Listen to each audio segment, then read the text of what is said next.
Hi, I'm Kathy Hedge, the Executive Director of the Parent Encouragement Program, better known as PEP. The focus of today's lesson is how we can help our kids manage transitions and change. We'll share with you some useful skills you can use when things get tough for you or your kids. First, Ashna will show us how to build a strong connection with children through active listening. Then, Joelle will talk about developing routines and rituals. And finally, Antonio will talk about pitfalls to avoid. Let's get started with Ashna and learn more about listening as a way to build connection.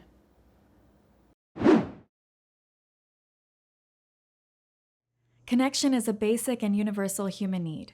It's the belief that someone understands you and will support you no matter what.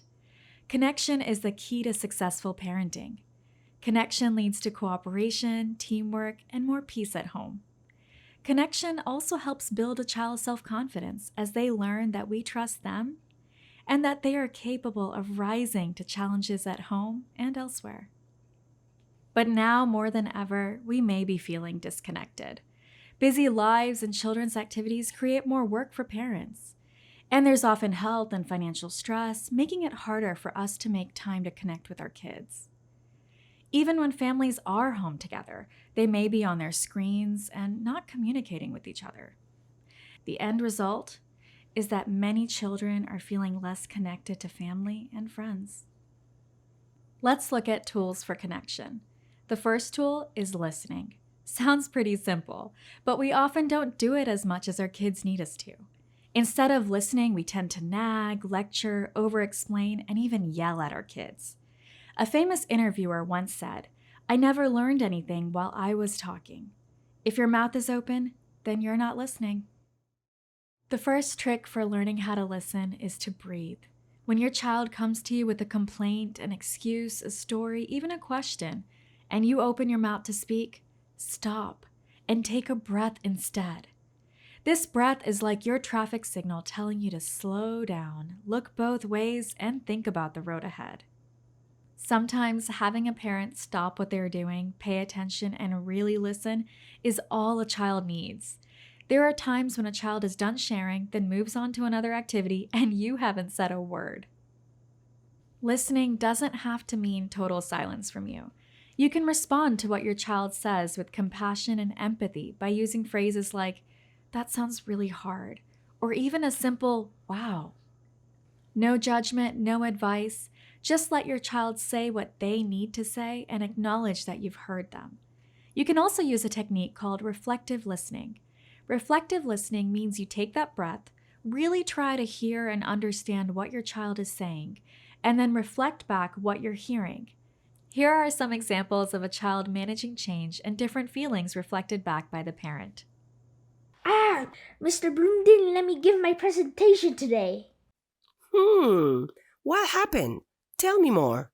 All the kids in my class kept talking between each presentation.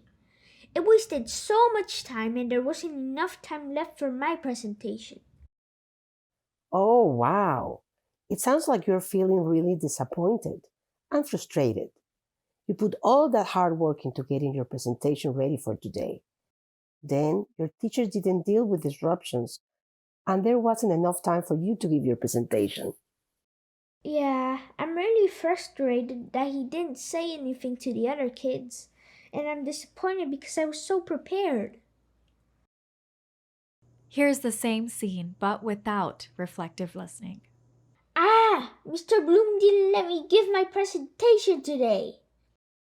Hey, there's no need to yell. You need to calm down.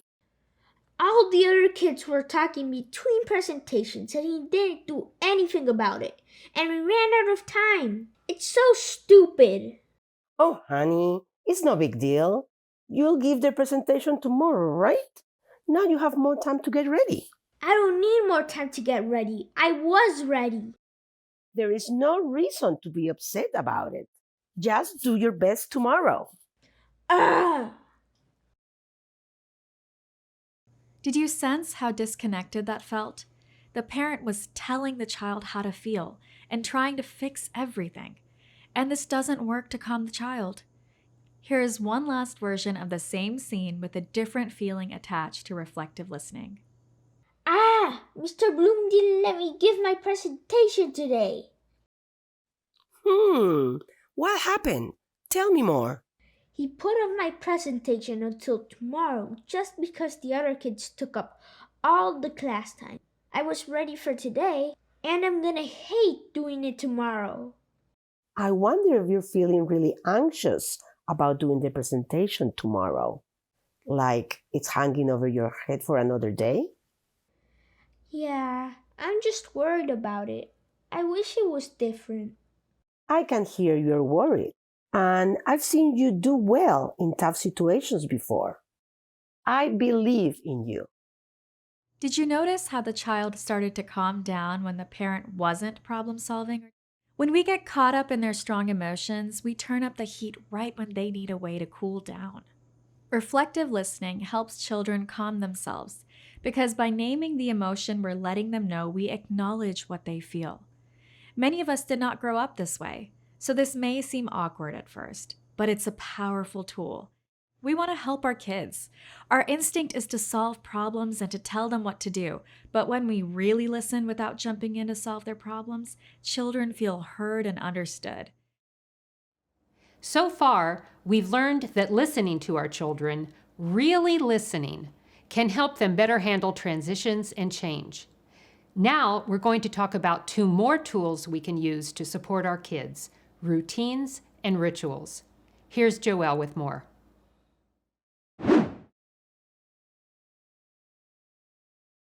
Routines give your child a rhythm and predictability that helps the days and weeks run more smoothly. They help children understand what to expect and what is expected of them. Routines work best when the parent and child create them together.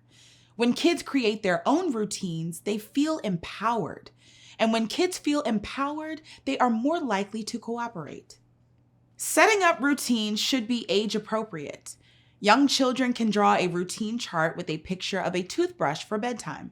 Older kids may want to use their phones to set a reminder for their routines. They can enter things like video call grandma Sunday nights. Now, here's an important thing about routines. Daily life changes with time, so routines need to be adjusted. It's helpful to review the routines together with your child to see what's working and what's not. Rituals are another tool that help your kids through times of change. Rituals are a special time for your family to come together. They don't have to be complicated, expensive, or time-consuming. Rituals can be daily, weekly, monthly, or seasonal. Taco Tuesday or Fish Friday are fun rituals you can do weekly. Saying prayers, expressing gratitude, or reflecting upon the day are rituals that some families have every evening before bed. Rituals can also be something like baking during the holidays, planting a garden in the spring, or reading by candlelight during storms. Rituals can be quick, like a special handshake or a funny saying. Just make sure they're doable and personal. The rituals you and your children create over the years will serve as touchstones during difficult times. So, creating both routines and rituals help bring a sense of comfort and calm during otherwise stressful times. Find what works for your family and know that it's okay to change it up when necessary. We've talked about 3 ways to help our families manage transitions and change: by actively listening to our children, by setting up routines, and by establishing rituals. Now we're going to look at some pitfalls that can happen when we bring these tools into our homes. And we'll also talk about ways to take care of yourself so that you stay well and energized for this very demanding job of parenting. Here's Antonio.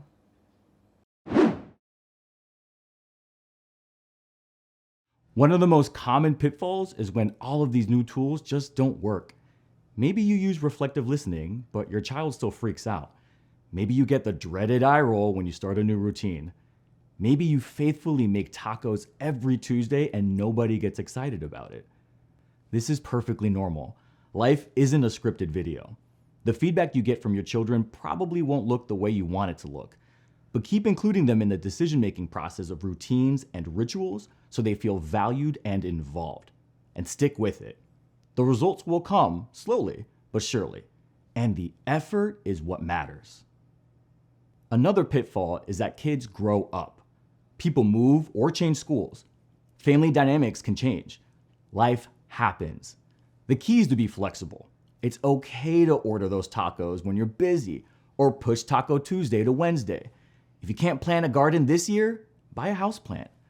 If you aren't able to bake cookies for the holidays, bake them later in the winter. Don't beat yourself up when things don't turn out exactly as you planned. Not beating yourself up is more important than you realize. It's a key part of helping your children manage change. Taking care of yourself is a critical part of taking care of your kids. We know that some days are so hectic that we skip showering or go without lunch and race from one activity to another. The concept of taking time for yourself may seem like a luxury. Taking care of you means creating routines and rituals in your adult world that help keep you grounded. Maybe it's just making your morning tea or getting coffee from the corner shop. It can mean listening to music that you love in the car on the way to work. Maybe you buy a special bottle of shampoo that makes showering feel extra good. It can mean hiding a bar of chocolate or a bag of chips where the kids can't find it. You can text a friend that you trust and share a funny meme or some ups and downs from your week. It can also mean saying no to things that you can't take on. Sometimes it just means locking the bathroom door and playing a mindless game on your phone for 15 minutes alone. Taking care of you is not selfish. It's not indulgent. It doesn't mean you're giving less to your family. Start with the little things. And if you're able to do bigger things, that's great. We hope these tools for building connection through reflective listening and creating routines and rituals help you and your children as we all move forward together through these coming months and years.